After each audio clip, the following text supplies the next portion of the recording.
हमने पिछले दिन क्या जाना था कि जी ऑप्शंस के ना दो ही चीज़ें सबसे ज़रूरी है। पहला हम किस स्ट्राइक प्राइस को चूज़ कर रहे हैं, और दूसरा हम प्रीमियम कितना पे कर रहे हैं। ओके, स्ट्राइक प्राइस मीन्स अगर हमारा विजन है या हमारी एनालिसिस कहती है कि प्राइस को ऊपर जाना चाहिए, तो हम कॉल ऑप्शन किसी भी स्ट्राइक प्राइस का चूज़ करेंगे और उससे जब ऊपर जाएगा तो हम प्रॉफिट में आएंगे। लेकिन कम से कम कितना ऊपर जाना चाहिए?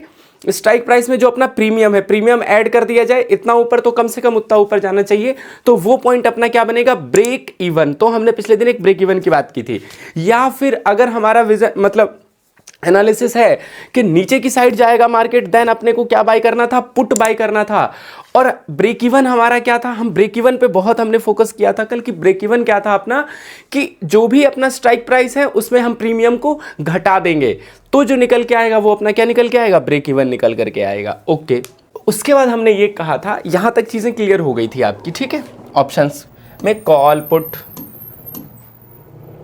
बहुत ज़रूरी। ओके, हम ना अगले दिन क्या सीख रहे थे? हम ये सीख रहे थे कि जी अब ना ये जो ऑप्शंस के प्राइस जो चेंज होते हैं, जो फ्लैक्चुएट करते हैं ऊपर नीचे, जो ऑप्शन के प्राइस बदलते हैं, वो कौन कौन से फैक्टर हैं जो ऑप्शंस के प्राइस को बदलते हैं। देखो, इसको समझना मतलब यहाँ से जो अपनी क्लास है ना बहुत ज़रूरी है, इंपॉर्टेंट क्लास है ना। जो लोग ऑप्शंस को पिछले 1.5 साल से 2 साल से कर रहे हैं ना, उन्हें भी नहीं पता है ना। ऐसा नहीं कि किसी को नहीं पता है, बहुत कम लोगों को पता है। आपको पता होना चाहिए। देखिए, ऑप्शन के ग्रीक है, क्या कहा हमने ऑप्शन ग्रीक के बारे में पिछले दिन? कि फाइनेंशियल मैट्रिक्स जो मेजर करते हैं उन फैक्टर्स को जो इफेक्ट करते हैं किसको? Price of the option contract. And what is the price of the option contract? That is premium. यानी कि प्रीमियम को जो इफेक्ट करते हैं, प्रीमियम के प्राइस को जो बदलते हैं, किन फैक्टर्स की वजह से प्रीमियम के प्राइस बदल जाते हैं, वही क्या है? अपने ऑप्शंस के ग्रीक हैं। तो ऐसे कितने फैक्टर हैं जो प्रीमियम के प्राइस को बदलते हैं? जी 5 फैक्टर हैं। ऐसे कितने फैक्टर हैं? जी 5 फैक्टर हैं। मतलब 5 फैक्टर मिल करके ऑप्शन के प्राइस को बदलते हैं, ऑप्शन के प्रीमियम को बदलते हैं, सही कहा जाए तो। चाहे वो कॉल का प्रीमियम हो, चाहे वो पुट का प्रीमियम हो, ऑप्शन के प्रीमियम को बदलते हैं। अब कौन कौन से हैं वो? जी हमने कहा, एक को कहा डेल्टा, एक का नाम डेल्टा है, एक का नाम गामा है, एक का नाम थीटा है, एक का नाम वेगा है, और एक का नाम रो है।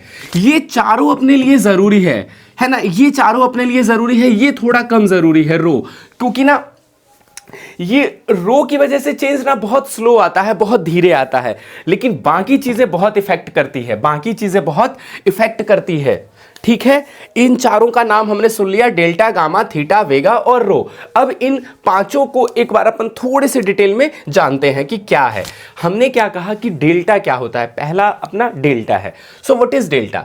सो delta is to determine how much option price will change for every 1 point change in the underlying asset. हमने ये कहा कि अंडरलाइंग एसेट में जितना भी चेंज आएगा उसकी वजह से जो अपना प्रीमियम है वो कितना बदलेगा, वो कौन डिसाइड करेगा? डेल्टा डिसाइड करेगा। एग्जाम्पल के लिए समझते हैं कि 2800 रुपीज का एक कॉल ऑप्शन है, ओके, और उसका जो स्पॉट है, देखो रिलायंस के शेयर का जो प्राइस है, सपोज दैट कि वो भी 2800 रुपीज ही चल रहा है। ओके, रिलायंस का स्टॉक का प्राइस भी, प्रीमियम का बदलना मतलब क्या होता है? इसका भाव बदलता रहता है, ये प्रीमियम चेंज होता रहता है, दैट इज प्रीमियम का बदलना। अब समझिएगा, ये रिलायंस का भाव 2800 रुपए का है और ये 2800 की जो कॉल है वो मान लीजिए कि 20 रुपए का है। एग्जाम्पल के लिए, लेट्स टेक एन एग्जाम्पल, ये समझने के लिए कि डेल्टा का क्या रोल होता है। ओके, ठीक है। अब देखिए, ये जो 28, अब मान लीजिए कि यहां से ना रिलायंस के स्टॉक का प्राइस बढ़ जाता है, कितने रुपए से? 100 रुपए से बढ़ जाता है। लेट से 100 रुपए से बढ़ जाता है। Let 100 rupees increase in price, 100 रुपए बढ़ जाता है। तो अब रिलायंस के शेयर का प्राइस कितना हो गया? रिलायंस के शेयर का प्राइस 2900 हो गया। तो कहेंगे कि इसके 100 रुपए बढ़ने की वजह से ये जो प्रीमियम 20 रुपए में मिलता था वो कितना बढ़ जाएगा? वो कितना बढ़ जाएगा? तो इसका जो प्रीमियम है ना वो लगभग इसके आधे के आसपास बढ़ जाएगा। अब देखो वो कितना बढ़ेगा, अभी हम उसको डिटेल में देखेंगे। मैं एग्जैक्ट अभी नहीं, कोई देखो एग्जैक्ट ना मैं कैलकुलेट कर सकता हूं ना आप कैलकुलेट कर सकते हैं, और जरूरत भी नहीं है कैलकुलेट करने की, एक्सचेंज है कैलकुलेट करने के लिए। आपको तो बस अंदाजा लगाना है कि लगभग लगभग कहां होगा। तो लगभग लगभग जब ये 100 रुपए बढ़ेगा ना, तो इसका प्राइस लगभग लगभग 50 रुपए बढ़ जाएगा, यानी कि ये प्रीमियम ना 70 रुपए का हो जाएगा। ठीक है, तो अब आप कह रहे होगे कि सर अगर ये 100 रुपए बढ़ा तो मुझे तो 100 रुपए मिलने चाहिए ना, लेकिन आपको 100 रुपए तब मिलेंगे जब एक्सपायरी होगी। एक्सपायरी के दिन अगर 100 रुपए बढ़ा हुआ मिला तो, आज तो एक्सपायरी है नहीं, तो आज 100 रुपए आपको बढ़े हुए नहीं मिलेंगे, आपको एक्सपायरी तक वेट करना पड़ेगा। तो आज कितना मिलेगा, आज कितना, आज 100 रुपए बढ़ गया तो मुझे आज कितना मिलेगा, तो आज ना इसका दाम लगभग लगभग 70 से 80 रुपए के बीच में हो जाएगा। एग्जैक्ट नहीं बता सकता मैं, बट अप्रॉक्स अंदाजे से बता रहा हूं कि इसका प्राइस 70 से 80 रुपए का हो जाएगा। आपने खरीदा था कितने में, 20 में, और अभी उसका प्राइस लगभग लगभग 70-80 रुपए के आसपास है। मान लो अगर 80 रुपए है तो आपको लगभग लगभग 60 पॉइंट का प्रॉफिट हो चुका है। आई क्या बात समझ में? तो ये जो इसके अंदर चेंज आया ना, वो किसकी वजह से चेंज आया, इस डेल्टा की वजह से चेंज आया। सोचो कि अभी तो एक्सपायरी आई भी नहीं थी, अभी तो एक्सपायरी आई भी नहीं थी, उसमें 100 बढ़ना चाहिए ना। हाँ, अभी वही तो मैंने कहा कि बढ़ना 100 चाहिए, लेकिन कब बढ़ेगा, आपको वो 100 बढ़ा हुआ फायदा कब मिलेगा। क्या बात हुई थी आपकी जब आपने इस कॉन्ट्रैक्ट को लिया था, तो आपको ध्यान है कॉन्ट्रैक्ट में 2 चीजें रही थी, एक स्ट्राइक प्राइस और दूसरा टाइम, कि कितने समय बाद आएंगे हम, तो 1 महीने बाद आएंगे। तो क्या ये 1 महीने बाद बढ़ा? नहीं, मैंने तो कहा कि आज ही के दिन 2800 रुपए पे था और आज ही 2900 रुपए का हो गया। तो आज के आज सेम डे, आपको महीने भर रुकने की जरूरत भी नहीं है, आज ही के दिन आपको सीधे सीधे, कायदे से तो आपको 1 रुपए भी नहीं मिलना चाहिए। क्यों? क्योंकि आपने क्या प्रॉमिस किया है, मैं महीने के अंत की बात करूंगा। लेकिन यहां पर पहले ही दिन अगर 2800 रुपए से 2900 रुपए हो गया, तो आपका ये प्रीमियम भी 20 रुपए से लगभग लगभग 70-80 रुपए का हो जाएगा। पहले ही दिन आपको 60 रुपए का प्रॉफिट मिल जाता है। और वो किसकी वजह से मिलता है, वो किसकी वजह से मिलता है, वो डेल्टा की वजह से मिलता है। मतलब ये डेल्टा बदलता रहता है ना। तो अब ये डेल्टा किससे बदलता है, किस तरीके से बदलता है, तो देखिए हमने क्या जाना। पहले आप 2 चीजें जान लो कि जो कॉल का डेल्टा है ना, कॉल का डेल्टा पॉजिटिव होता है और जो पुट का डेल्टा है ना वो नेगेटिव होता है। क्या कहा मैंने, कॉल का डेल्टा कैसा, पॉजिटिव, और पुट का डेल्टा कैसा, नेगेटिव। ठीक है, ये चीज अपने को ध्यान में रखनी है। ओके, अब ना मैं यहां पर एक बात करता हूं, देखिए डेल्टा, कितना डेल्टा होता है। ओके, हम चूंकि डेल्टा को जानते हैं इसलिए मैं डेल्टा आपको बता देता हूं। ये है आपका सपोज दैट कि एटीएम एट द मनी 2800 रुपए। ओके, इसके नीचे क्या आएगा बताएं, ये क्या है, what is this, this is in the money. अगर हम मैं कॉल ऑप्शन की बात कर रहा हूं तो ऑलवेज रिमेंबर कि सर आप बात किसकी कर रहे हो, कॉल की के पुट की। अगर कॉल की मैं बात कर रहा हूं तो ये 2800, ये 2700, ये 2600, ये 2500, ये 2400, और इसके ऊपर वाला सपोज दैट 2900, 3000, 3100। ओके, आप मुझे बताएं ये सब के सब क्या है भैया, इन द मनी है। अरे हाँ या ना, ये सब के सब क्या है, इन द मनी है। और ये सब के सब क्या है, ये कौन है, ये लोग, ये है आउटीएम, आउट ऑफ द मनी। अरे हाँ या ना, ये ओटीएम, ये एटीएम, ये आईटीएम। ओके, तो जो डेल्टा होता है ना, डेल्टा, वो एट द मनी का जो डेल्टा होता है ना, वो 0.5 होता है। कितना होता है, 0.5। 0.5 का क्या मतलब हुआ, एट द मनी का डेल्टा 0.5 का मतलब अगर अंडरलाइंग एसेट 100 रुपए बढ़ेगा तो आपका प्रीमियम 50 रुपए बढ़ेगा। अगर अंडरलाइंग एसेट 100 रुपए गिरेगा तो आपका प्रीमियम 50 रुपए गिरेगा। क्या मेरी बात क्लियर हुई? डेल्टा पहले क्लियर हुआ आप सबको? अरे हाँ या ना बताइए, क्या आपका डेल्टा क्लियर है? डेल्टा में एट द मनी का डेल्टा कितना, 0.5। ओके, अब ना आप जैसे जैसे अंदर आते जाएंगे, ठीक है, आप जैसे जैसे अंदर आते जाएंगे, मतलब इन द मनी होते जाएंगे, आपका जो डेल्टा है ना वो इंक्रीज होता जाएगा। क्या होता जाएगा, इंक्रीज होता जाएगा। सो आप इसको एग्जैक्ट मत समझना, बस ये वाला एग्जैक्ट समझना, this is exact. At the money is always 0.5, है ना। उसके नीचे 0.5 से बढ़ता जाएगा, सपोज दैट के 0.6, 0.7, 0.8, 0.9, और इसके ऊपर वाला डेल्टा घटता जाएगा, लाइक 0.4, 0.3, 0.2, 0.1। आई क्या बात समझ में? हमने डेल्टा के बारे में क्या बातचीत कहा कि एट द मनी का डेल्टा 0.5 और इन द मनी का डेल्टा ज्यादा होगा और आउट ऑफ द मनी का डेल्टा कम होगा। और डेल्टा का और इस डेल्टा का क्या मतलब हुआ कि उसके प्रति 100 रुपीज मूव करने पे ये कितना मूव करेगा, या अगर ये पॉइंट में लिखा है तो आप समझ सकते हैं कि अगर स्पॉट हमारा 1 पॉइंट मूव करेगा तो ये कितना पॉइंट मूव करेगा। क्या मेरी बात क्लियर है? अगर किसी ऑप्शन के प्रीमियम का डेल्टा 0.8 है, मैं आप सबसे पूछ रहा हूं, अगर किसी ऑप्शन के प्रीमियम का डेल्टा 0.8 है, कितना है? 0.8, ओके, और उसका जो स्पॉट है यानी जो अंडरलाइंग एसेट है वो 100 रुपीज मूव कर गया, तो आप मुझे बताएंगे कि उसका प्रीमियम कितना मूव करेगा? मैं एक बार आप सबसे जानना चाहता हूं यह समझने के लिए कि हाँ वाकई डेल्टा को समझ चुके हैं। क्या कहा मैंने? फिर से बोलता हूं अपना क्वेश्चन।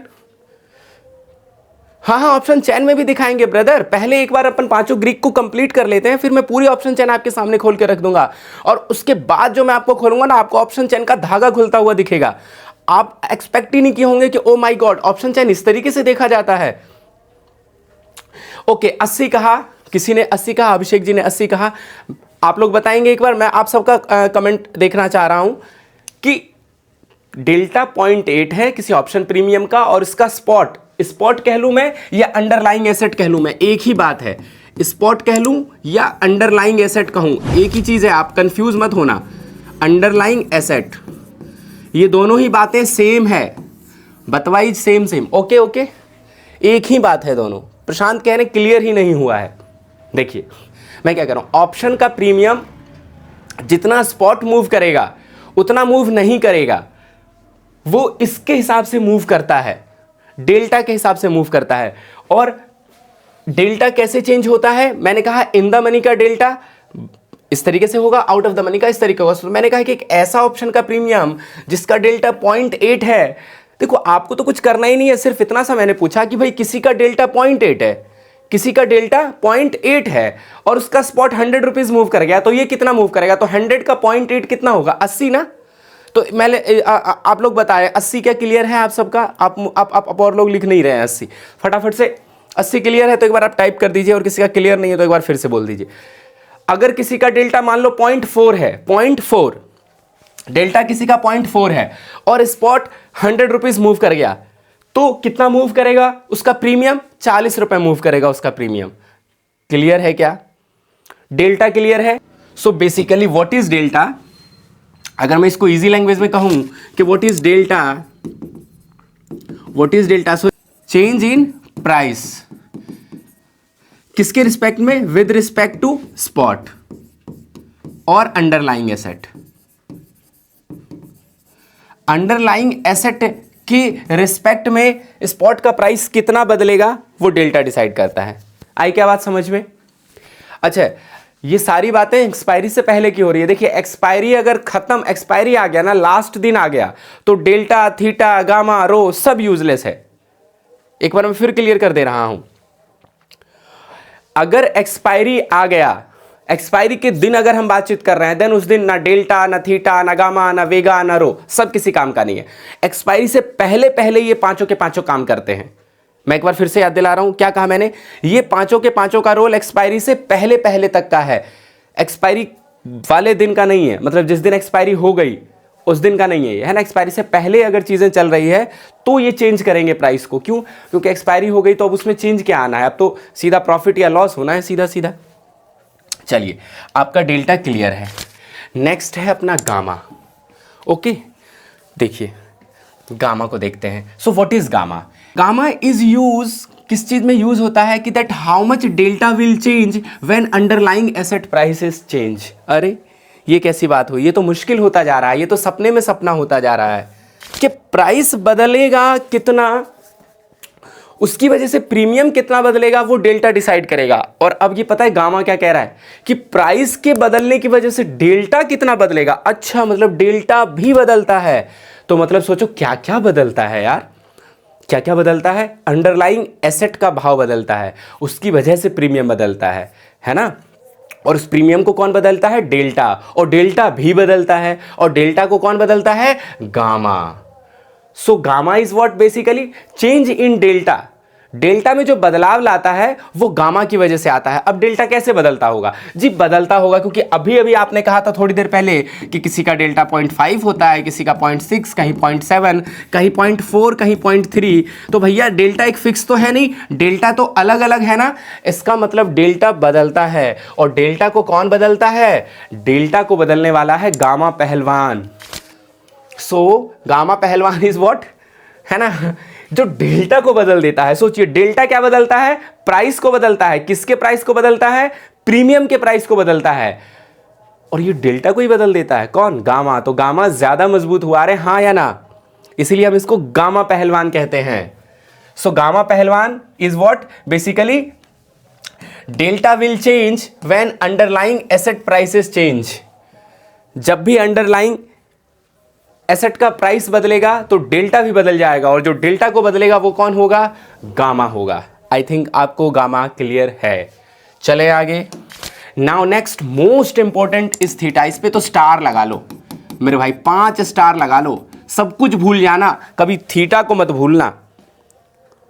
ये 5 स्टार है थीटा। सब भूल जाओगे चलेगा, थीटा को भूल जाओगे रुला देगा। आई क्या बात समझ में? तो अपने को थीटा नहीं भूलना है। So what is theta?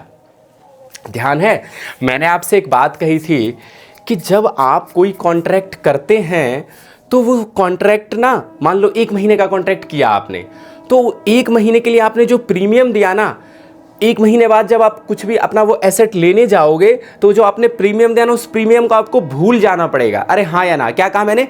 भूल जाना पड़ेगा। कोई कहेगा कि जी मैं 30 दिन तक इंतजार नहीं कर रहा हूं, मैं तीसरे दिन ही चला जा रहा हूं उसके पास, तो क्या मुझे तब भी प्रीमियम भूलना पड़ेगा?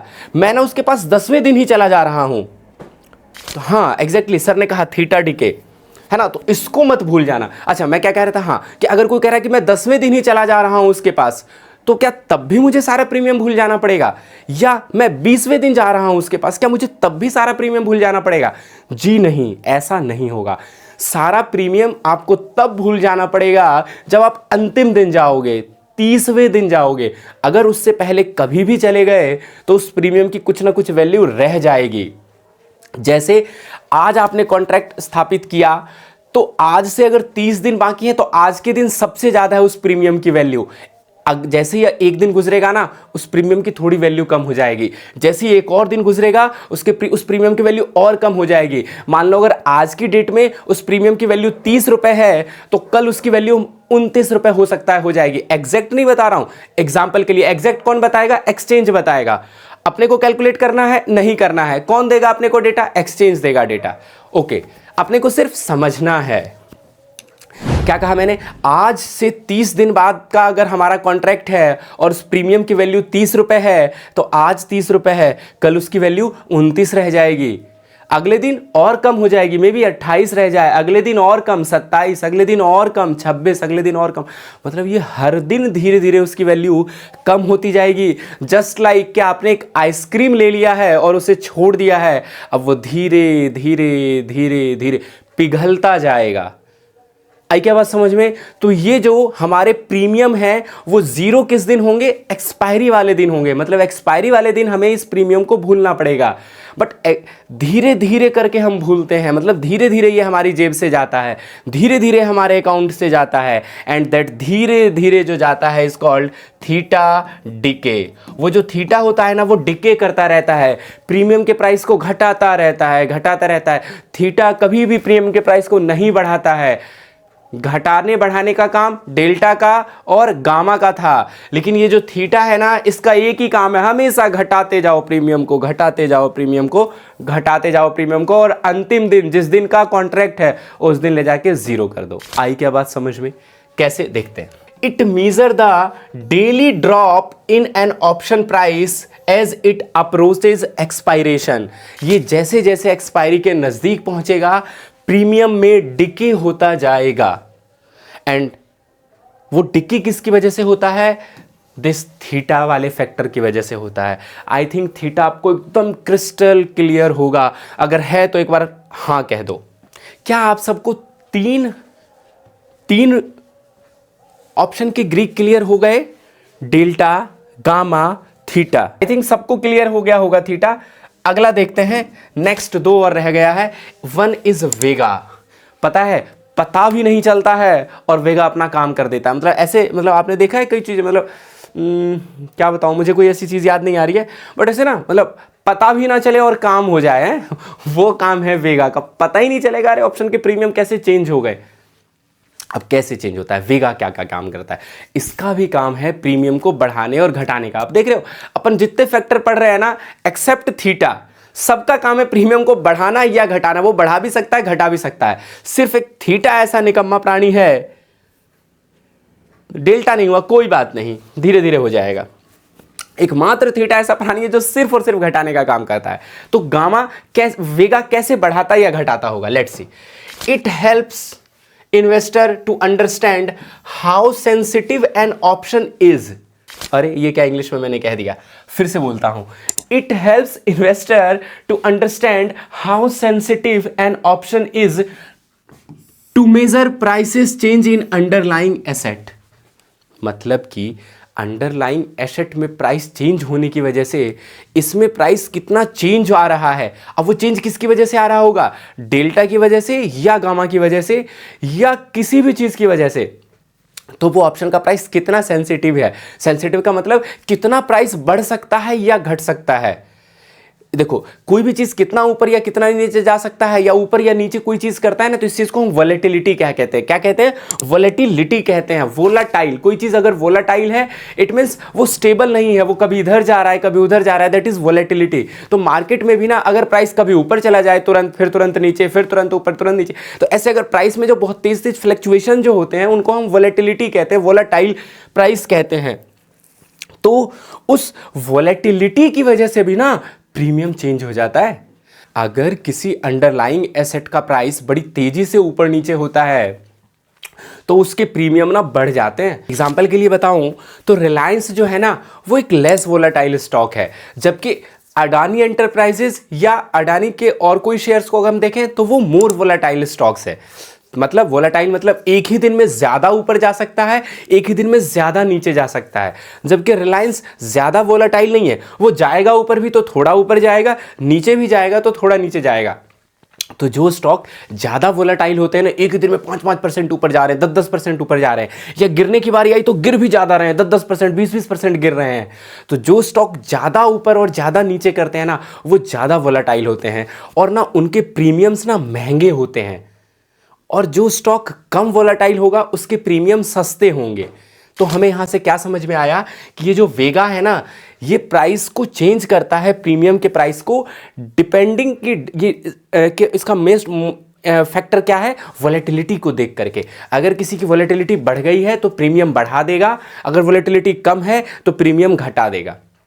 जैसे अडानी एंटरप्राइजेज को एग्जांपल मान लें, वो हाई वोलेटाइल स्टॉक है, उसको हाई वोलेटाइल स्टॉक मानते हैं, ठीक है। अगर एक्सचेंज को कभी ऐसा लगा कि उसकी वोलेटिलिटी कम हो गई है तो उसके प्रीमियम कम हो जाएंगे। अभी जब आप उसके स्टॉक के प्रीमियम को खरीदने जाएंगे ना तो बहुत महंगा पड़ता है उसका प्रीमियम। आई क्या बात समझ में, रिलायंस का सस्ता पड़ता है प्रीमियम। तो वेगा का रोल समझ में आया कि वोलेटिलिटी की वजह से प्रीमियम के प्राइस को ऊपर नीचे कर देता है। क्लियर। और समझते हैं, और कुछ लिखा है मैंने, क्या लिखा है कि how sensitive an option might be, कोई भी ऑप्शन कितना सेंसिटिव हो सकता है to be large price swing in the underlying stock, है ना। उस अंडरलाइंग स्टॉक में अगर बड़ा स्विंग आ रहा है प्राइस में, वो बड़ा ऊपर गया फिर बड़ा नीचे आ गया, ऊपर गया नहीं, तो उसकी वजह से कितना सेंसिटिव है ऑप्शन, ज्यादा सेंसिटिव देन ज्यादा premium, less sensitive less premium. So क्या कहा, एक इंपॉर्टेंट बात क्या समझ में आई कि volatility effects the options premium या प्राइस ऑफ ऑप्शन। क्या आपको समझ में आया, volatility affects the price of premium. अगर ज्यादा वोलेटिलिटी बढ़ गई तो प्रीमियम बढ़ जाएंगे, वोलेटिलिटी कम हो गई प्रीमियम गिर जाएंगे। क्लियर। सेम फंडा मार्केट के लिए भी। और वोलेटिलिटी नापने का क्या तरीका है मार्केट में, बाजार में कैसे वोलेटिलिटी नापा जाता है, आपने एक टर्म सुना होगा विक्स इंडिया के नाम से, है ना। VIX India, VIX India is what, this is volatility index, volatility index. अगर विक्स इंडिया कभी भी बढ़ता हुआ अगर आपको दिखे तो आप समझ जाना कि आपके ऑप्शंस के प्रीमियम महंगे होने वाले हैं, और अगर विक्स इंडिया कभी भी नीचे आता हुआ दिखे तो आप समझ जाना आपके ऑप्शंस के प्रीमियम घटने वाले हैं। क्या मेरी ये बात आपने कान खोल करके अपने दिमाग में बिठा ली है कि अगर कभी आपको विक्स बढ़ता हुआ नजर आए, ये एक इंडेक्स है, वोलेटिलिटी इंडेक्स, जो आप सबको किसी भी चार्ट पे मिल जाएगा, ब्रोकर के यहां मिल जाएगा। क्या कहा मैंने, विक्स अगर आपको कभी बढ़ता हुआ दिखेगा तो आपको समझ जाना होगा कि प्रीमियम्स बढ़ रहे हैं। बढ़ता विक्स प्रीमियम बढ़ाएगा, गिरता विक्स प्रीमियम घटाएगा। बोलो क्लियर है तो हाँ। लास्ट एक बच गया जो अपने काम का नहीं है लेकिन पढ़ना पड़ेगा, रो। ये भी ऑप्शन के प्रीमियम को इफेक्ट करता है। ठीक है जी, क्लियर है वेगा? थैंक यू संतोष भैया, क्लियर है। रो को देखते हैं। So what is rho? Rho helps to simulate the effect of interest rate changes on an option. अच्छा, आपने ना न्यूज़ वगैरह में हमेशा सुनते होंगे इंटरेस्ट रेट में बदलाव। आपने देखा है कि देखिए एक एमपीसी की बैठक होती है, मॉनेटरी पॉलिसी जो कमेटी होती है उनकी बैठक होती है, और फिर वो लोग डिसाइड करते हैं कि भाई इंटरेस्ट रेट कितना होना चाहिए। हमने पढ़ा था ना फंडामेंटल में इंटरेस्ट रेट के बारे में, है ना, क्या कैसा कैसा रेपो रेट है ना, रिवर्स रेपो रेट है ना, तो वो आरबीआई इसको रेगुलेट करती है। तो इंटरेस्ट रेट का बढ़ना और घटना भी ऑप्शन के प्रीमियम को बढ़ा और घटा देता है। ये अलग बात है कि इंटरेस्ट रेट का बढ़ना घटना हमारे हाथ में नहीं है, और ये हर दिन नहीं बदलता है, एक लंबे टाइम बाद बदलता है। महीने डेढ़ महीने में एमपीसी की बैठक होती है, फिर ऐसे कुछ निर्णय लिए जाते हैं। तो चूंकि इस चीज़ को बहुत लंबा लगता है, एक बड़ा ड्यूरेशन होता है बदलने में, इसलिए रो का बहुत बड़ा इफेक्ट नहीं होता है, लेकिन इफेक्ट होता है। कैसा इफेक्ट होता है? अगर इंटरेस्ट रेट बढ़ेगा तो वो इफेक्ट करेगा ऑप्शन के प्रीमियम को, और इंटरेस्ट रेट घटेगा तो भी इफेक्ट करेगा ऑप्शन के प्रीमियम को। अब देखते हैं कैसे। रिस्क फ्री इंटरेस्ट रेट में इंक्रीज या डिक्रीज होगा तो वो इफेक्ट करेगा। कैसे इफेक्ट करेगा? एज इंटरेस्ट रेट इंक्रीजेस, जैसे ही इंटरेस्ट रेट बढ़ेगा value of call option will increases. OMG, देखिएगा, बहुत ध्यान से समझिएगा। क्या कहा मैंने? अगर इंटरेस्ट रेट बढ़ेगा तो कॉल ऑप्शन का वैल्यू बढ़ जाएगा, और as interest rate decreases, okay, not in, ये भी इंक्रीजेस ही है। एज इंटरेस्ट रेट इंक्रीजेस, देखो जब इंटरेस्ट रेट बढ़ता है और जब इंटरेस्ट रेट बढ़ता है, ये वाली बात तो दोनों में होगा कॉमन, तो क्या होता है? कॉल ऑप्शन का प्रीमियम बढ़ जाता है और पुट ऑप्शन का प्रीमियम गिर जाता है। अरे मेरे भाई, समझ में आया क्या कहा मैंने? मैं ये कह रहा हूं कि अगर इंटरेस्ट रेट बढ़ गया तो कॉल ऑप्शन के प्रीमियम तो बढ़ जाएंगे, लेकिन पुट ऑप्शन के प्रीमियम घट जाएंगे, एंड वाइस वर्सा। इसका जस्ट उल्टा कर दीजिए। उल्टा करेंगे तो क्या होगा? अगर इंटरेस्ट रेट गिरता है, अगर इंटरेस्ट रेट गिरेगा, अगर इंटरेस्ट रेट कम होगा तो कॉल ऑप्शन का प्रीमियम कम हो जाएगा और पुट ऑप्शन का प्रीमियम बढ़ जाएगा। तो आपको ज्यादा कंफ्यूजन ना हो उसके लिए सिंपल सा एक लाइन समझो कि अगर इंटरेस्ट रेट बढ़ेंगे तो कॉल ऑप्शन का प्रीमियम बढ़ेगा, बस दैट्स इट। इतना सा याद रखो, बाकी चीजें अपने आप इसके उल्टे में हो जाएगी। क्या कहा मैंने? अगर इंटरेस्ट रेट बढ़ेगा तो कॉल ऑप्शन का प्रीमियम बढ़ जाएगा बस, और पुट ऑप्शन का प्रीमियम गिर जाएगा, और इसी का उल्टा होगा। Okay, and call option has positive row and put option has negative row. अब बताइए क्या आपका रो क्लियर है? क्या आपका रो क्लियर है? अगर रो क्लियर है इट मींस हमने पांचों ग्रीक को खत्म कर लिया है। क्लियर, ठीक है। तो अभी तक हमने जो कुछ भी पढ़ा वो यही सब कुछ था। ऑप्शन फ्यूचर जान लिया हमने, ठीक है। अब हम मोटा मोटी ये अब मतलब अब हम आगे चलते हैं, है ना। और हमें अब मोटा मोटी ये समझ में आया कि अगर हमें लग रहा है कि किसी का प्राइस बढ़ने वाला है तो हम कॉल ऑप्शन खरीदेंगे, हमें लग रहा है प्राइस गिरने वाला है तो पुट ऑप्शन खरीदेंगे। ओके, ठीक है। अब हमें ने ये भी देखा कि जो ऑप्शंस हैं वो दो तरीके से मतलब तीन तरीके से मेनली इनका क्लासिफिकेशन होता है। एक होता है अप्रॉक्स क्लियर, ओके गुड। एक होता है एट द मनी, एक होता है आउट ऑफ द मनी, और एक होता है इन द मनी, ठीक है। अच्छा चलिए, अब मैं बात करता हूं कॉल ऑप्शन की, और यहां पैरेलल में बात करूंगा पुट ऑप्शन का, ठीक है। अब ये है एट द मनी, ठीक है। सपोज दैट कि ये 3000 है, ये 2900 है, ये 2800 है, और ये 2700 है, ये 3000 ओ 100, 3,200 और 3,300 और 3,400।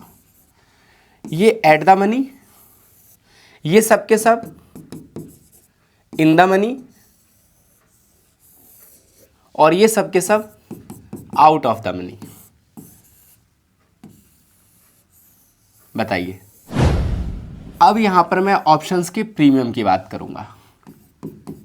ऑप्शन प्रीमियम,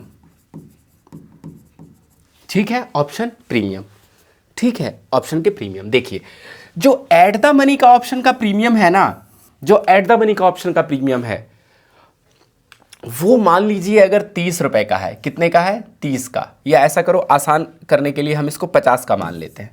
सपोज दैट कि ये 50 रुपए का है, कितने का है, 50 का है। ये ऑप्शन के प्रीमियम है एट द मनी। यानी कि कोई ये कहेगा, और अच्छा एट द मनी मतलब जहां पे स्टॉक का प्राइस चल रहा है उसी के आसपास वाला एट द मनी हो गया। तो एट द मनी का प्रीमियम अगर 50 रुपए का है, तो आप ना जैसे जैसे ऊपर जाते जाएंगे, जैसे जैसे ऊपर जाते जाएंगे, आपके ऑप्शंस के प्रीमियम कम होते जाएंगे, और जैसे जैसे आप यहां से नीचे उतरते जाएंगे, आपके ऑप्शंस के प्रीमियम बढ़ते जाएंगे। कैसे? एग्जाम्पल के लिए, ये अगर 2900 का है तो इसका प्रीमियम हो सकता है कि 60 रुपए का हो, ये 70 रुपए का हो, ये 80 रुपए का हो, और ये 40 रुपए का हो, ये 30 का हो, ये 20 का हो, और ये 10 का हो। बताइए, क्या मेरी ये एक ज़रूरी बात आपको क्लियर हुई कि हम एट द मनी पे हमारा प्रीमियम जो भी होता है, वॉटएवर जो भी है वो है। अगर हम यहाँ से आउट ऑफ मनी जाते हैं तो प्रीमियम सस्ता, और इन द मनी जाते हैं तो प्रीमियम महंगा। क्या मेरी बात क्लियर है आपको? अब हम पुट में बात करते हैं। ओके, पुट में बात करते हैं। ये एट द मनी है पुट के लिए। ओके, ये वही 3,000 रुपए हैं, ये है वही 2900, ये 2800, ये 2700, और ये 3,100, 3,200, 3,300 और 3,400। आप मुझे बताएंगे ये क्या है जी? ये एट द मनी है। ओके, लेकिन आप बताइए पुट के लिए, पुट के लिए अगर पुट है तो व्हाट इज दिस? ये क्या है? ये क्या है? ये है पुट के लिए आउट ऑफ द मनी। क्या है ये? Out of the money. और पुट के लिए ये क्या है? ये है इन द मनी, ITM। बताइए, क्या ये वाली बात पहले मेरी क्लियर है? क्या ये पहले मेरी बात क्लियर है? पुट के लिए ये तो है इन द मनी और ये है आउट ऑफ द मनी। बोलिए, आप समझ गए? बोलिए हाँ या ना। और अगर मैं इसके प्रीमियम्स की बात करूं तो आपको पता है कि एट द मनी का प्रीमियम अगर 50 रुपए है, तो आप जैसे जैसे आउट ऑफ द मनी होते जाएंगे आपका प्रीमियम घटता जाएगा। यानी ये 40 का होगा, हो सकता है ये 30 का हो, ये हो सकता है 20 का हो, है ना। और अगर ऊपर की तरफ बढ़ेंगे तो प्रीमियम बढ़ता जाएगा, मतलब इन द मनी होंगे तो आपका प्रीमियम बढ़ता जाएगा। तो ये 60 का हो सकता है, ये 70 का, ये 80 का, ये 90 का। ये प्रीमियम के प्राइस, ये प्रीमियम। बोलिए, क्या क्लियर है आपको? अगर क्लियर है तो मतलब इस चीज़ को एकदम अपने जहन में बिठा लीजिए। आंख बंद करते ही आपको समझ में आना चाहिए। अगर ऊपर जाओगे तो कॉल में OTM हो जाएगा। OTM सस्ता, ATM बीच का, और इन द मनी महंगा। हमेशा इन द मनी महंगा, हमेशा इन द मनी महंगा। तो सस्ता क्या होता है? हमेशा OTM सस्ता होता है, चाहे वो कॉल का OTM हो कि पुट का OTM हो। OTM हमेशा सस्ता होगा, ITM हमेशा महंगा होगा। आई क्या बात समझ में? अच्छा है। और इसको आसान करने के लिए ना आप ऐसे समझ सकते हो कि OTM क्या होता होगा। जहां प्राइस अभी तक पहुंचा नहीं है, पहुंचने वाला है, वो OTM है। जहां प्राइस अभी पहुंचा नहीं है, पहुंचने वाला है, वो OTM है। कैसे? इसको मैं और ऐसे समझाता हूं। आपने सोचा कि प्राइस को ऊपर जाना चाहिए और अभी प्राइस 3,000 पे है। आपको क्या लग रहा है? ऊपर जाना चाहिए। ऊपर तो अभी गया नहीं है, आपको लग रहा है कि जाना चाहिए। तो ऊपर का जो भी प्राइस होगा ना, वो सबके सब OTM होगा और वो सबके सब सस्ता मिलेगा। देखिए, आपको प्राइस 3,000 पे है, आपको लग रहा है ऊपर जाना चाहिए प्राइस। जैसे प्राइस ऊपर जाएगा, ये देखो ऊपर वाले सारे प्राइस के प्रीमियम सस्ते होते जाएंगे। ठीक है। और जहां से प्राइस होके आया है, पहले से गुजर चुका है जहां से प्राइस, वो सारे प्रीमियम महंगे रहेंगे। ठीक है, वो सारे प्रीमियम महंगे रहेंगे। ऐसे ही पुट के सेंस में बात करो। पुट में पुट क्यों लेते हो आप क्या एक्सपेक्ट करते हो कि प्राइस नीचे गिरेगा, नीचे गिरेगा, गिरा तो नहीं है ना अभी, नीचे गिरेगा, तो जो काम अभी होना बाकी है वो सस्ता। तो देखो 3000 पे है प्राइस, प्राइस कहाँ है 3000 पे, आप एक्सपेक्ट कर रहे हो 2900, 2800, 2700 होगा प्राइस, होगा ना, हुआ तो नहीं है ना, तो जो चीज होगी वो सस्ती है और जो हो चुकी है वो महंगी है। देखो प्राइस ऑलरेडी ये सारी चीजें हो चुकी है, ये अभी होने वाली है, तो जो हो चुकी है वो महंगी, जो होने वाली है वो सस्ती। आई थिंक इतना इजी लैंग्वेज में आपको मैंने समझाया है, पक्का समझ में आ गया होगा। सीधा सा हमें समझना है, जो चीज हो चुका है वो महंगा, जो होने वाला है वो सस्ता। ओके, अभी हम इसका लॉजिक भी समझेंगे कि क्यों ऐसा होता होगा। पहले इतना समझ लीजिए कि ऐसा होता है, क्यों होता है, उसका जवाब अगले 5 मिनट में दूंगा। समझते हैं कि क्यों इन द मनी महंगा है और क्यों आउट ऑफ द मनी सस्ता है। देखिए समझिएगा, यानी कि 3000 है स्ट्राइक प्राइस, यही है स्पॉट। मैं स्पॉट कहीं लिखूं तो आप इसको कंफ्यूज मत करना है। स्पॉट मीन्स व्हाट, हाँ हम एक्सपेक्ट करते हैं वहां सस्ता हो जाता है। सर ऑप्शन चैन पर बता दीजिए। बताएंगे दिनेश, अभी आते हैं ऑप्शन चैन पे, सब्र करो ब्रदर, आएंगे अभी ऑप्शन पे भी आएंगे। ठीक है ठीक है, हमने इस चीज को देखते हैं कि क्यों ऐसा हो रहा होगा यार, ये दूर वाला क्यों महंगा पड़ता होगा और नीचे वाला क्यों सस्ता पड़ता होगा। देखिए सॉरी, दूर वाला क्यों सस्ता पड़ता होगा और अंदर वाला क्यों महंगा पड़ता होगा। देखिए आप इसका लॉजिक समझिएगा। एट द मनी 3000, मतलब 3000 पे स्पॉट चल रहा है, 3000 पे किसी भी शेयर का भाव चल रहा है। आपको पता है ऑप्शन के प्रीमियम कहाँ से निकल के आते हैं, सर ऑप्शन चैन पे बता दीजिए, है ना। कहाँ पे निकल के आते हैं जी, स्पॉट से निकल के आता है, मतलब वो किसी इंडिविजुअल स्टॉक से या इंडेक्स से निकल के आता है। तो स्टॉक मान लीजिए 3000 पे है कोई, ठीक है, तो आप 3000, आपने कोई कॉल ऑप्शन खरीदा, मीन्स आप एक्सपेक्ट कर रहे हो कि प्राइस 3000 से ऊपर जाए, ठीक है, तो वो 50 रुपए में मान लो मिल रहा है। लेकिन किसी ने 3100 रुपए का कॉल ऑप्शन खरीदा, किसी ने 3100 का कॉल ऑप्शन खरीदा और अभी प्राइस कहां चल रहा है 3000 पे, तो वो क्या एक्सपेक्ट कर रहा है, 3100 वाला क्या एक्सपेक्ट कर रहा है, वो क्या सोच करके उसने 3100 खरीदा है, उसने ये सोच के खरीदा है कि प्राइस 3100 के ऊपर जाएगा। अरे स्पॉट का स्ट्राइक प्राइस चुनने का मतलब ये होता है कि आपने जो स्ट्राइक प्राइस चुन लिया, आप एक्सपेक्ट कर रहे हो कि भाव उससे ऊपर जाएगा। तो किसी ने अगर 3000 का एक कोई तो ये कह रहा है कि 3000 के ऊपर जाएगा, और एक जना कह रहा है 3100 के ऊपर जाएगा, और एक जना कह रहा है कि 3200 के ऊपर जाएगा।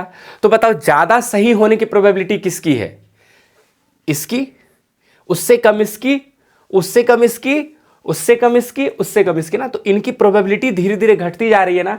प्राइस 3400 के ऊपर चला जाए, इस बात की संभावना तो बहुत कम है ना, बहुत रेयर है ना। और जब तक 3400 के ऊपर नहीं जाएगा उसे प्रॉफिट नहीं होगा। अरे हाँ या ना, अभी प्राइस 3000 पे ही चल रहा है, तो इस प्राइस को 3400 पे पहुंचने पे बहुत टाइम लगेगा ना, बहुत मेहनत लगेगा ना, हो सकता है प्राइस ना भी जाए। इसीलिए ये वाला प्रीमियम सस्ता मिलता है, इसीलिए ये वाला प्रीमियम सस्ता मिलता है ना। मतलब कि प्राइस को जहां पहुंचने में बहुत मेहनत करनी पड़ेगी वो सस्ता होगा, है ना, आसानी से अचीव नहीं होने वाला है ना 3400। तो बहुत ज्यादा चांस है कि इसके 10 रुपए डूब जाएंगे अगर प्राइस 3400 के ऊपर नहीं पहुंच पाया तो। अगर प्राइस 3300 के ऊपर नहीं पहुंच पाया तो बहुत ज्यादा चांस है कि इसके 20 रुपए डूब जाएंगे, और प्राइस 3200 के ऊपर नहीं पहुंच पाया तो बहुत ज्यादा चांस है कि इसके 30 रुपए डूब जाएंगे, और प्राइस 3100 के ऊपर नहीं जा पाया तो बहुत ज्यादा चांस है कि इसके 40 रुपए डूब जाएंगे, है ना। यानी कि और ऐसे भी देख के देखो कि ये प्रॉफिट में कब आना शुरू हो जाएगा, ये वाला बंदा प्रॉफिट में कब आना शुरू होगा। मैंने कहा स्पॉट प्लस प्रीमियम के ऊपर जाते ही प्रॉफिट में आना शुरू हो जाएगा। ये 3050 के ऊपर ही प्रॉफिट में आ जाएगा, जबकि ये बंदा कब प्रॉफिट में आएगा, 3140 के ऊपर जाएगा ना प्राइस, तब प्रॉफिट में आएगा। ये 3230 के ऊपर जाएगा प्राइस, तब प्रॉफिट में आएगा। ये कब प्रॉफिट में आएगा, जब प्राइस 3320 के ऊपर जाएगा, और ये कब प्रॉफिट में आएगा, जब प्राइस 3410 के ऊपर जाएगा। चूंकि इनके प्रॉफिट में आने की प्रोबेबिलिटी कम है, इसीलिए ये प्रीमियम सस्ता है। आई बात समझ में। और ये सस्ता और ये अंदर वाला महंगा। क्यों अंदर वाला महंगा है समझो। देखो 2900 वाला क्यों 60 रुपए का मिल रहा है, समझना इस बात को। देखो 2900 वाला क्या कह रहा है कि भैया प्राइस ना 2900 के ऊपर रहेगा तो मुझे प्रॉफिट होगा। ओके, अब प्राइस कहाँ है 3000, तो ऑलरेडी 100 रुपए तो ऊपर ही है ना। अरे हाँ या ना, ऑलरेडी 100 रुपए ऊपर है ना, क्या है, ऑलरेडी 100 रुपए ऊपर है, तो 100 रुपए तो ऐसे ही उसके फेवर में है, तो इसका प्रीमियम यहां मैंने गलती लिख दिया है, 60 रुपए नहीं लिखना चाहिए था मुझे, इसका प्रीमियम कम से कम 110 रुपए लिखना चाहिए था। अभी ऑप्शन चेंज में हम देख लेंगे परफेक्ट जो लाइव मार्केट में चलता है, ये सिर्फ एग्जांपल के लिए मैंने लिखा है, ठीक है। क्यों? क्योंकि 100 रुपए तो ऑलरेडी उसके फेवर में है। आई क्या बात समझ में? 100 रुपए तो ऑलरेडी उसके फेवर में है। देखो ये 2800 के कह रहा है कि प्राइस 2800 के ऊपर होना चाहिए। अरे भैया प्राइस तो पहले ही 3000 है, 200 तो पहले ही तुम्हारे फेवर में है प्राइस, इसीलिए तुम्हें ज्यादा प्रीमियम देना पड़ेगा। इस बंदे को और ज्यादा प्रीमियम देना पड़ेगा। क्यों? क्योंकि 2700 से ये कह रहा है ऊपर होना चाहिए और प्राइस ऑलरेडी 3000 पे है, तो 300 पॉइंट तो पहले से इसके फेवर में है। आई क्या बात समझ में? आपके फेवर में पहले से है तो आपको ज्यादा प्रीमियम देना पड़ेगा, आपके फेवर में आना भी बाकी है तो आपको कम प्रीमियम देना पड़ेगा। प्रीमियम का खेल समझ में आया आपको? इस चीज को अचीव करना अभी मुश्किल है, वो सस्ता, जो ऑलरेडी अचीव हो चुका है वो महंगा।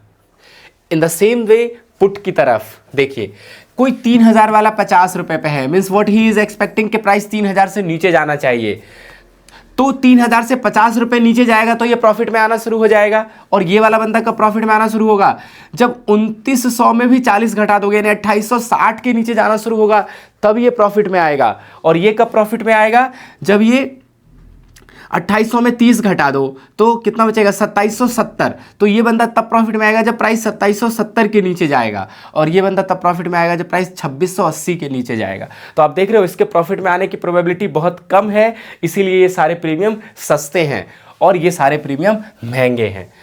पहले आपको इतना समझ में आ गया तो एक बार आप हाँ कह दो। अगर इतना समझ में आ गया ना मेरे भाई, तो बहुत बड़ी बात समझ में आ गई आपको ऑप्शंस का बहुत बड़ा कॉन्सेप्ट क्लियर हो गया, अगर इतना क्लियर हो गया तो।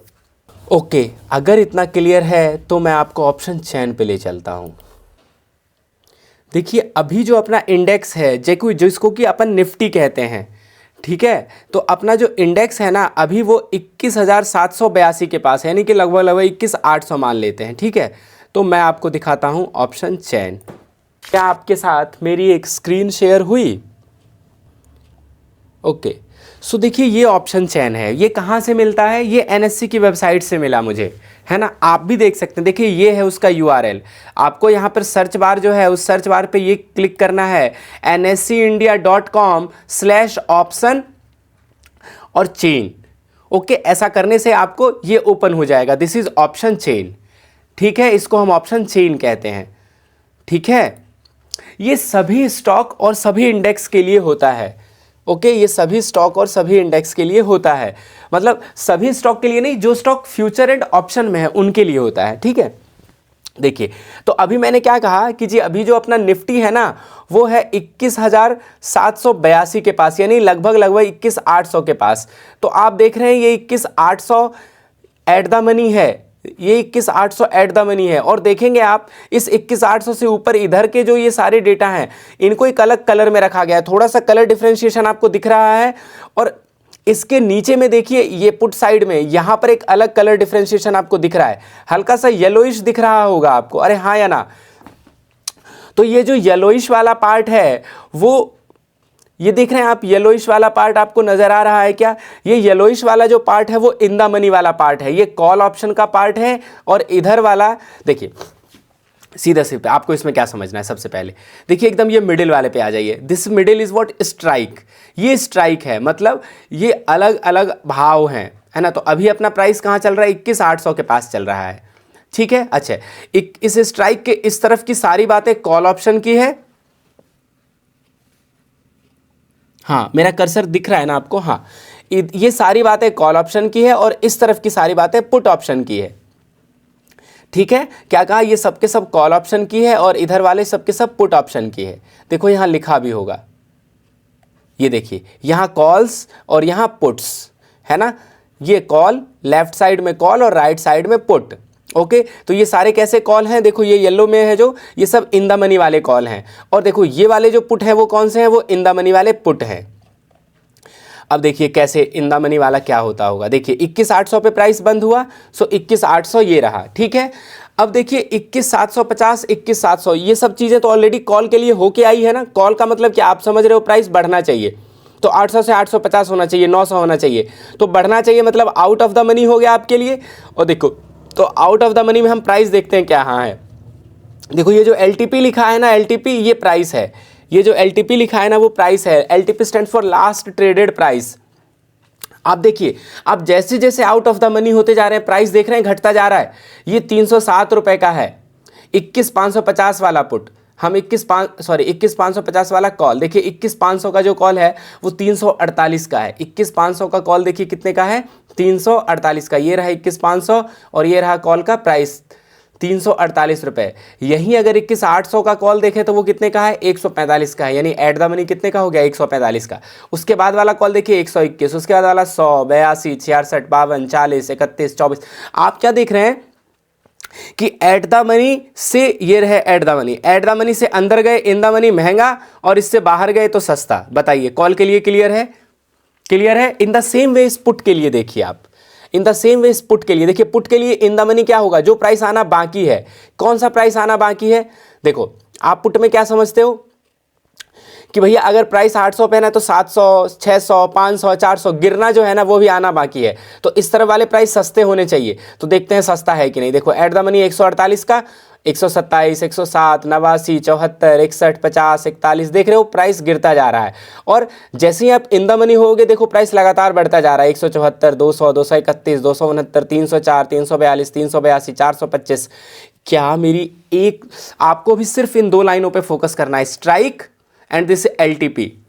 क्या आपको क्लियर है कि, क्या आपको क्लियर है, बताएं क्या आपको क्लियर है जो मैंने आपको अभी दिखाया चार्ट में, आपको समझ में आया। एट द मनी सबसे सस्ता, मतलब सबसे सस्ता नहीं, सॉरी मैं बार बार सबसे सस्ता बोल देता हूँ। एट द मनी से जब आप इन द मनी जाएंगे प्राइस महंगा, और आउट ऑफ द मनी जाएंगे तो सस्ता। जिस प्राइस को अचीव करना बाकी है वो आउट ऑफ द मनी है, जो प्राइस ऑलरेडी अचीव हो चुका है वो इन द मनी है। आई थिंक क्लियर है सबको। मैंने ऑप्शन चैन भी दिखाया है ना, ठीक है। अब इसी ऑप्शन चैन में देखिए एक दो और भी टर्म्स हैं जो अपने काम का है, देखते हैं उसको। ये अभी हम आगे पढ़ेंगे इस OI को, ओपन इंटरेस्ट को हम आगे पढ़ेंगे। ये वॉल्यूम है, ये IV है, इसको कहते हैं एम्प्लॉयड वॉलेटिलिटी। ये चेंज है, ये बिट क्वांटिटी, ठीक है। इसमें कोई बहुत बड़ा, इसमें सिर्फ एक OI पढ़ना है अपने को और इस OI पर एक ध्यान देना है बस। उसके बाद में ऑप्शन चैन को और अच्छे से एनालाइज करना सीखेंगे हम, ठीक है। तो आज की क्लास को हम यहीं तक रहने देते हैं, आज की क्लास को हम यहीं तक रहने देते हैं। और कल संडे है तो आप क्या करना है, आज तक आपको रिवीजन करना है। और कल हम 8 बजे YouTube पे मिलते हैं। कहाँ मिलते हैं, YouTube पे मिलते हैं। अगर आपने YouTube को सब्सक्राइब कर रखा है देन अच्छी बात है, नहीं कर रखा है तो कर लीजिएगा। तो कल हम 8 बजे शार्प, 8 बजे शाम में हम कल YouTube पे मिलते हैं। अगली क्लास अपनी सोमवार को होगी, तब तक आप रिवाइज कर लीजिए। कल कोई क्लास नहीं होगी, कल सिर्फ और सिर्फ डाउट होंगे, डाउट सेशन होगा। आपको वो सारे डाउट पूछने हैं कल आकर के जो आज तक आपके दिमाग में आ रहे हैं, आएंगे। या फिर आपको कोई चार्ट पूछना है, आप चार्ट भी पूछ सकते हो, ठीक है। Any types of doubt related to stock market 8 बजे यूट्यूब लाइव में। नेक्स्ट क्लास मंडे को ओपन करेंगे।